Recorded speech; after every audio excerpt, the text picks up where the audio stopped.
Shaving foam hack in the car, the trick to save money. With this product inside each household's bathroom cupboard, the driver can use it to clean many parts of their car. According to the well-known proverb, cleanliness is next to godliness. To keep your car clean, there are a multitude of products available in a wide price range.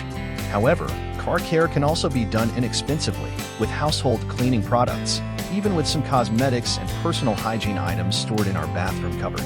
These are everyday products that, although it seem unlikely to us, can pleasantly surprise us with their beneficial properties for our car's cleanliness.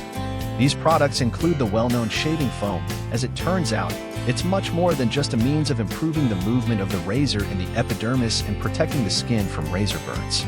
The most common way someone can use shaving foam is to apply it to the inside windshield of the car. By doing this, the windshields will clean well, but the main benefit of the foam is to prevent fogging of the windows. To do it correctly, you need, in addition to the foam, 2 to 3 clean damp microfiber cloths. Apply the foam on one of the cloths and spread it carefully over the entire interior surface of the windshield.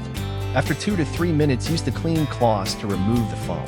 The foam cleans the windshield of dirt and leaves a protective layer that will prevent the windows from fogging for a relatively long time. Of course, this moisture-proof layer does not last forever, and you will need to reapply it after a period of time.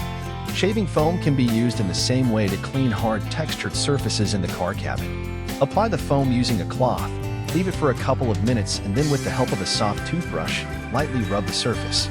Shaving foam can also be used to clean fabric surfaces. However, in this case, you cannot immediately use the car after cleaning. If you have cleaned the seats, it will have to wait until they dry. Do not use the foam on genuine leather surfaces as it may leave stains. For the same reason, before using the foam on fabric surfaces, find a small patch that is not exposed to plain sight and test it first. In all the above cases, let the foam act for 10 to 15 minutes before wiping it off. Prior to applying the foam, don't forget to vacuum the seats.